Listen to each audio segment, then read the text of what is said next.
Hey everyone, we're back again today with the new mini set reveals for September 23rd. We're going to start off strong, I think really strong, with the Demon Hunter Legendary for the mini set. Prosecutor Mel'tranix, a 4-mana 2/6, Battle Cry. Your opponent can only play their left and rightmost cards on their next turn. So you functionally lock out your opponent from anywhere of a third to 8 out of 10 cards in their hand, right? Now, theoretically, if they have a lot of cards in hand, it's probably not super early, right? And they might have flexibility to play those edge cards before getting to the cards they really want to play in the middle. But as far as disruption goes, I think this is very interesting, right? I saw people comparing it to Loatheb. I don't know if it quite hits those heights because you can't rely on it, right? Loatheb, you can always count on it to lock your opponent out. Like, all right, Flame Strike, literally unplayable. It costs 12 mana. You cannot play that this turn. This, it's like, okay, you probably can't play Flame Strike because it probably isn't the edge card in your hand.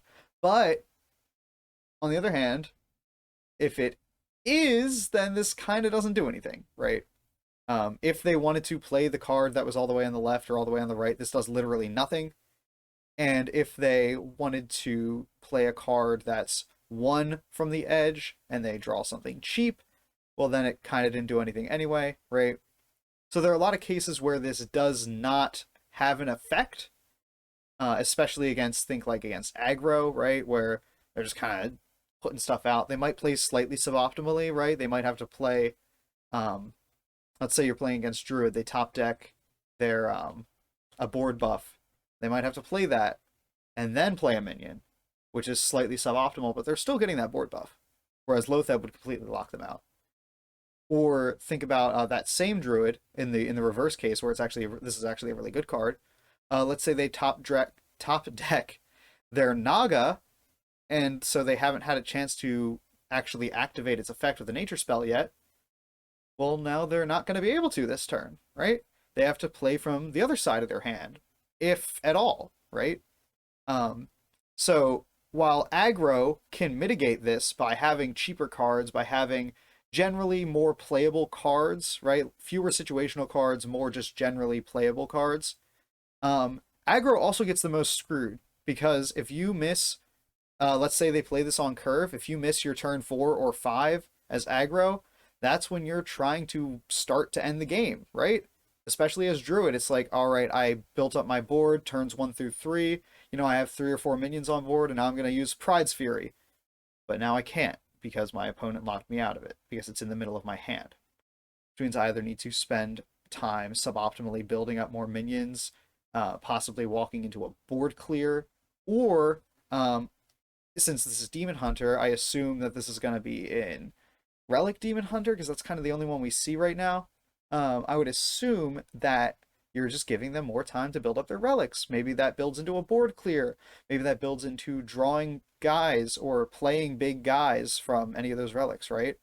So this could end up very effectively locking out even aggro. Now, control, I sort of alluded to this, but I want to say it explicitly. Control has the problem where, let's say you really need your board clear and it's in the middle of your hand. Oops, sorry. All your useful tools are in the middle of your hand and your 10 mana win con is on the edges. Guess you're just passing this turn, which on one hand might not be as big of a deal because control might just use those tools next turn. But if this was played on a very important pivot turn, then Demon Hunter may have just closed out the game. I think that this is a very good card. I think that it also has a very high skill cap, understanding when is optimal to play it, understanding truly how impactful it can be. I think that has a very high ceiling, and honestly kind of a low floor. I feel like you could play this pretty often and it might just not have an effect if you're not really thinking about it. That said, I do think curving it out might be a very powerful thing just because the less mana someone has, the less likely they are able to actually take advantage of those left and rightmost cards, those outcast cards, because they just don't have the mana to, chip away at the size of their hand and get to the good stuff in the middle, right? And again, of course, the most significant flaw, the biggest thing to consider here is that if the left and rightmost cards of their hand are something they wanted to play anyway, you just played a 4 mana 2/6, and that doesn't cut it anymore in Hearthstone. You know, that is not good. This is worse than a Yeti, right? So I have high hopes for this because I see how strong its potential is, but if it doesn't turn out, I definitely understand why. And next here we have Perjury for Rogue, a 2 mana secret. When your turn starts, discover and cast a secret from another class. Look, Rogue secrets are bad. Rogue's secret synergy, also pretty bad. Perjury, it's like an admission that Rogue secrets suck, right? It's like, oh, I'm going to get a secret to get another secret from a class that has good ones. Secrets have to be good. Secrets have to be high power level because you are committing mana this turn to get an effect that is functionally in your opponent's control on whether it triggers, right? Explosive Trap is great if my opponent plays minions and ever attacks my face. A good player, let's take old Quest Hunter because Quest Hunter right now kind of sucks. Um, Prior to the nerf, if you were playing Quest Hunter and you had an Explosive Trap, a good player would never trigger that because that is a proc on your quest and it opens you to play that second Explosive Trap that you're probably waiting on because you had double Dunbalder early, right? Or let's say you get it off of the Spring the Trap, right? This is not that. There is like, I mean, first of all, there's no playing around this, right? It's weird because I kind of like the idea of secrets kind of branching out to things that are not just like, oh, your opponent. But I think this is a not good example of it because secrets were allowed to be powerful because they were allowed on your opponent triggering them. Perjury is what happens when you don't rely on an opponent's trigger, right? Now, you could argue that there is value in just playing a secret and your opponent playing around stuff that doesn't exist because you're running Perjury, which is a non-effect, right? And I think that's very fitting for Rogue, right? It's like, oh, I'm basically lying about having a secret right now. That's a cool idea. It just feels super weak. And to discover a secret from another class, I mean, you'll know what class it is. But I feel like part of the reason secrets are fun and interactive is because you, as the opponent, can play around them. So now I'm playing around Rogue, playing a secret when all the other secrets are bad. So I know it's probably Perjury. And then also, I guess the Spider one's okay, to be fair to them. Um, but anyway, then I also need to start playing around every single mage secret, every single paladin secret, every single hunter secret.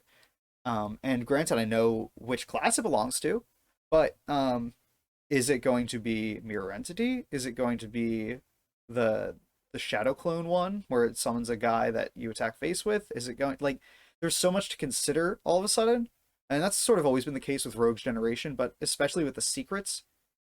Like Rogue generating things, you can kind of just be like, all right, jackpot, Jesus, take the wheel. I'm not going to play around anything.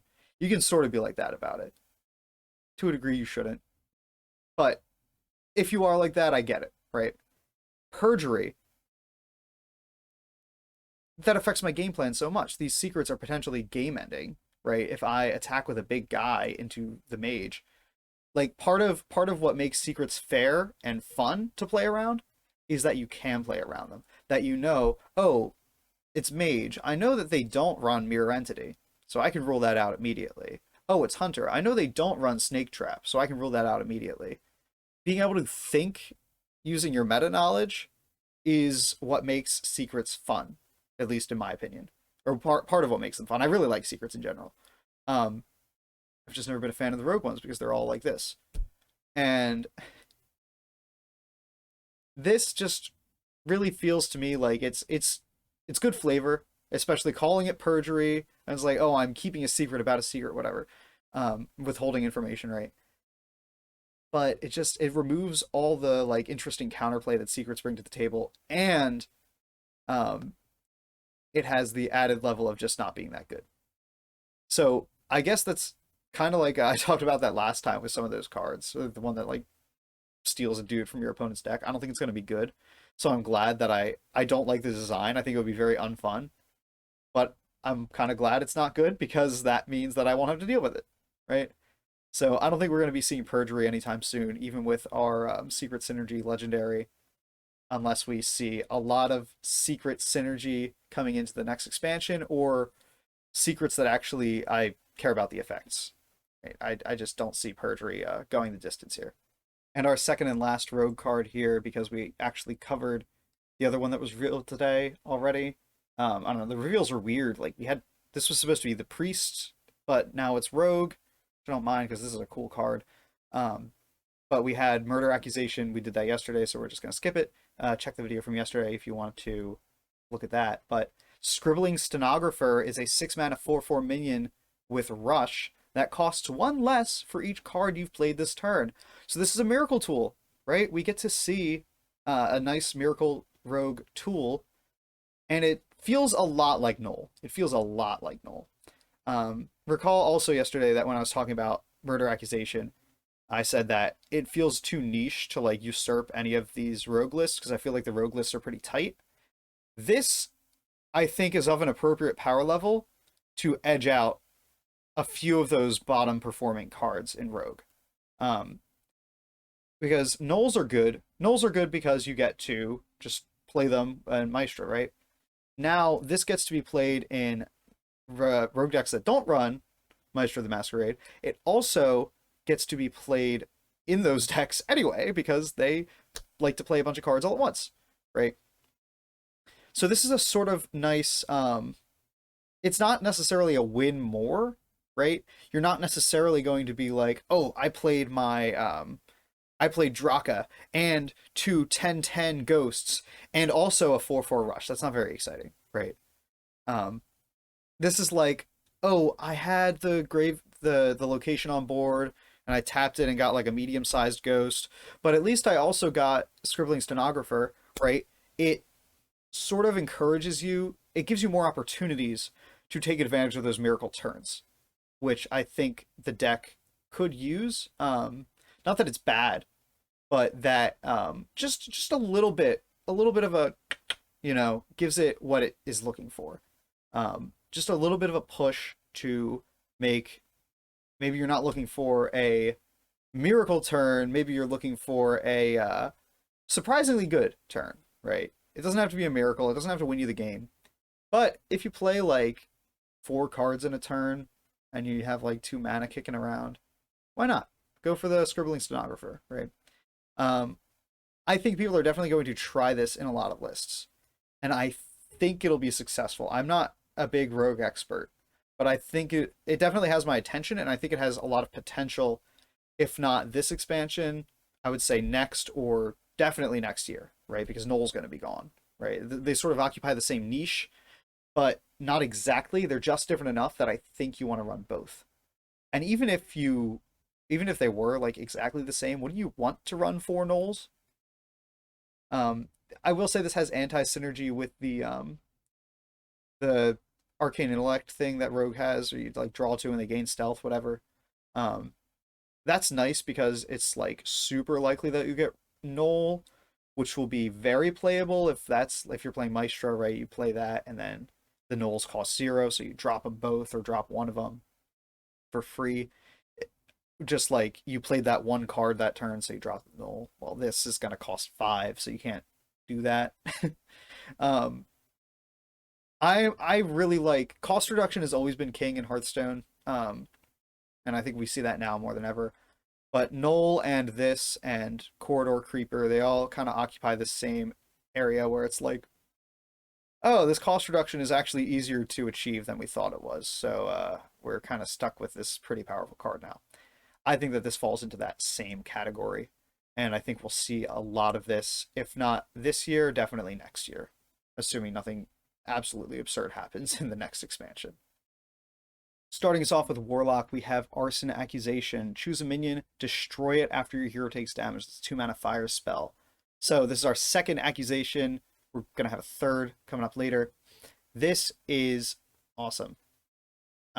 Unlike the Rogue one, where I think that doesn't really fit into Rogue very much, I think that this is 4 mana, destroy a minion, gain a card, deal 2 damage to yourself. That's what I see when I see this, right? You always, always, always have the ability to deal damage to yourself as Warlock, unless you're low health. That is literally the only factor. Or I guess if you draw this off life tap, right? Then you have to wait a turn. But this is very good. Warlock loves to be able to remove targets like that. Um, Especially think about Naga Priest, think about Druid even, right? Being able to destroy a single target is very powerful. And Warlock, since it's tending towards control right now, cares a lot about that. The other thing is that, again, we're working with a 40 card deck. It's a lot easier to find space for new cards like this. So choosing a minion, destroying it after your hero takes damage, very easy to complete condition. Destroying a minion is always a powerful effect, at 2 mana especially. I really don't have much to say about this card because I feel like it's very self-evidently strong. Right? I have a lot of faith in this card. And next for Demon Hunter, we have even more Imp synergy. 2 mana, 1/1, Demon, Imp-oster. Choose a friendly imp, transform into a copy of it. That is silly. That is also very strong, right? Imp Warlock or Imp Curse Lock is the Warlock deck right now. It is just the strongest Warlock deck right now. It is a good meta contender. Just choosing a friendly imp, you can get those guys really big with Vile Library, especially. So let's say you have a 5/5, even like that's a kind of weak one, a 5/5 imp on board. Well, for 2 mana, I have 2 5/5 imps on board. Realistically, you could get giant stats. You could have an 8/8 imp, and then a copy of that 8/8 imp. Right? Again, just like the last card, this is very strong. Curse Warlock is just a good meta deck right now. Curse Imp Lock, I should say. And so more imp synergy is very welcome. And I think that, I'm not too familiar with the deck, so I can't tell you exactly what I would cut. But again, I feel like this is so strong that you should be able to make room for it pretty easily. I fail to see how this deck does not want this card. The only downside, I guess, is that you end up having to really you have to establish something and then afterwards put this down. I feel like part of the power of Curse Lock is that you're really good at establishing and buffing in the same turn. Because it's like, all right, Vile Library was down last turn. Then I played Fiendish Circle, and now I have 3 1/1s and a 5/5, right? And that's kind of a weak play for that deck. I mean, it is strong, but it's not the highest high roll it can do, right?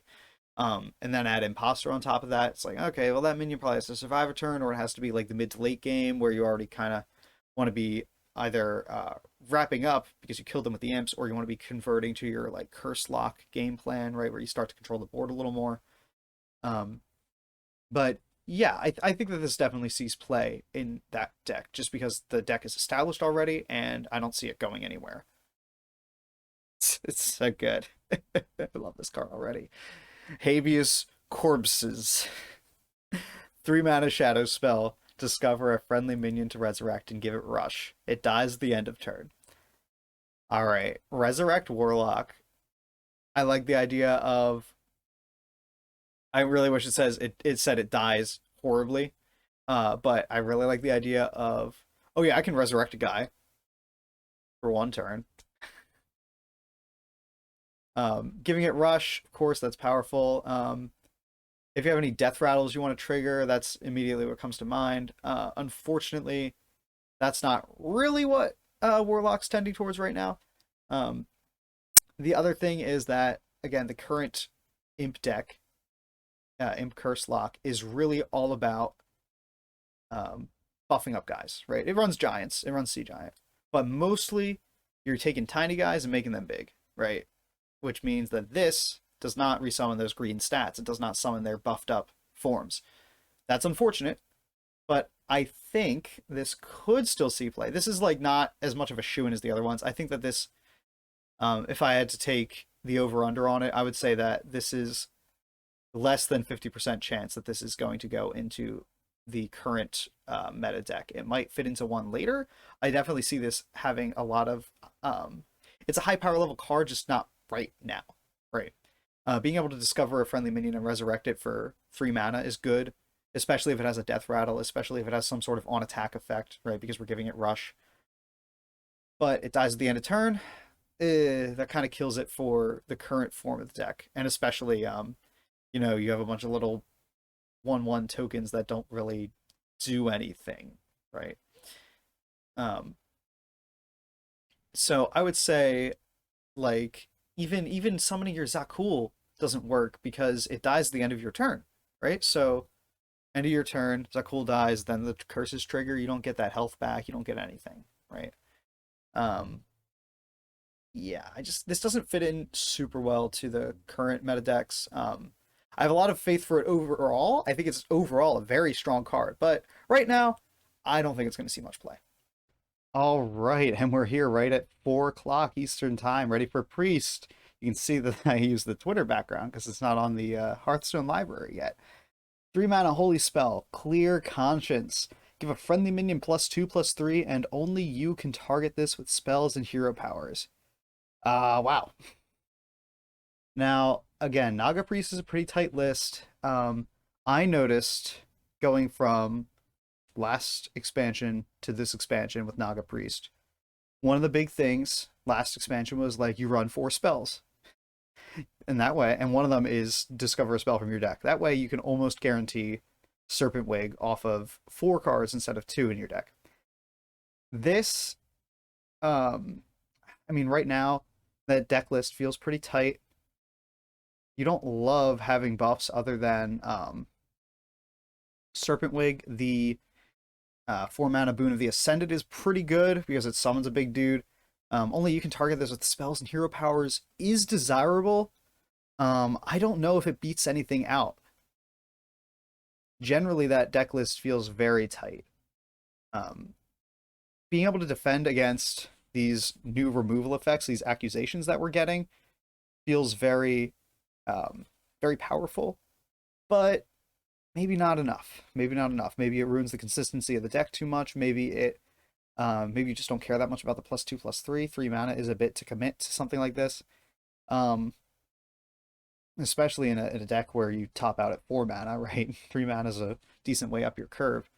So I'm going to say that this doesn't really see much play right now, but maybe in the future, another minion-oriented priest deck might take form. But right now, I'm not sure if this is enough. Next up, we have a 4 mana 2/6 Incriminating Psychic. It's a taunt with Death Rattle. Copy a random card from your opponent's hand. Also a dragon, which hasn't been super important lately, but could be important later. I think that this is okay. Quest Priest might like it. Their 4-drops are fine. You know, you have Okani and Samuro and stuff like that, but this is fine. You know, being able to take something from your opponent's hand is generally pretty cool. If it's in their hand, they probably want it, right? But again, the general issue with taking stuff from your opponent is that it fits their game plan, not yours. Quest Priest's game plan is play control and probably play the shard at the end. So this might advance your shard play, giving you potentially like a 5, 6, or 7, right? Or maybe it'll fill in the gap, give you a 2 or 3 that they haven't played yet, right? You're more likely to get higher cost things because if it's in their hand, that means they haven't played it yet, which means that they literally might have been prevented from playing it due to mana restrictions. But overall, I think that this looks a little weak. I've never been a big fan of Copy Priest. I think it generally looks a little mid at best. But you know, more taunts could slow down aggro a little bit. I don't know. It's hard to say because like I look at the Quest Priest list and I'm like, oh, this is full of cards that I normally wouldn't think are very good. And frankly, they're not, because you have to build it around the idea of curving out to shard. That said, I think this is okay. Maybe if we get some dragon synergies going, if Priest becomes like the dragon class again, we'll see something, but I think this is overall just a little too weak to really see play right now. All right, and last, like I said, I knew we'd have another accusation. Theft Accusation, 1 mana shadow spell. Choose a minion, destroy it after you play a card copied from the opponent. So again, this sort of synergizes with that last card. I didn't really consider it because this is just a little This is a cool effect. The other one is just a little too slow that you probably don't want to couple it with this, right? Anything you copy from your opponent um, could cost any amount of mana. So the fact that this only costs one is really big. But again, they cost less in proportion to how difficult it is to achieve the condition, right? The Rogue and the Warlock one costs two. I think that the Rogue one could probably cost a little less and it would be fine. But the theft accusation here is very interesting because it's a thief priest tool that synergizes with those stolen cards in a way we haven't seen before. Now, generic thief priest is like not that good, just like if that's your only game plan. Quest priest does quite a bit of stealing, I believe, at least some lists. So, maybe that slots in here. I just don't think you're that concerned with like hard removal as priest. I feel like priest has never been like strapped for hard removal. They have a lot of good board clears. They have a lot of single target removal, especially what's it called? The light it burns. You're removing anything with more attack than health, which is a lot of pretty problematic cards. I would say overall this is a good card. I like it a lot. Again, just not sure if it sees play right now. I think generally I very much love the designs. There hasn't been a single card I've seen in this mini set, except maybe the one that takes the stuff from your deck. That I was like, oh, that design is bad. Like, I love the design of all these. I really like the flavor, the everything else going into them, but the power level is a little lackluster. Or rather, it's not even necessarily the power level. Like with the thief accusation or theft accusation, right? It's not necessarily the power level. It's just the meta fit, right? The power level on this is fine. The meta fit is not quite there, and I could see next expansion or next year for sure this seeing play. I think that this has a lot of potential. All right, and that does it for today's reveals. We have a few accusations. We went through Rogue, Warlock, Priest. Tell me which one was your favorite in the comments below, or if you particularly like that Demon Hunter Legendary. I think that was probably my favorite. It was the most exciting effect out of all of them, as legendaries should be. But overall, I'm really liking this mini set so far. Again, maybe it's not all about what the meta fit is, because maybe the meta changes completely with the release of this mini set, right? Maybe it slows down significantly. We could totally see some sweeping changes that just completely shake up everything and make things like murder accusation viable, right? So again, tell me what you think in the comments below. Make sure you like and subscribe if you feel like you want to see more of me. And you will see more of me because tomorrow we're going to be back at it with the same deal, right? Same type of content, more card reviews. Might even do a tier list or something. I don't know. I like tier lists. I don't just do them because they're clickbait. I mean, it's like a nice little benefit that people like them, but I like doing them. I think it's fun to rank things because, there's something going on up here, I think. I think that's the problem. Anyway, we'll be back with more of this later, so make sure you subscribe so you don't miss it. Tell me what you think in the comments, leave a like, and I'll see you in the next one.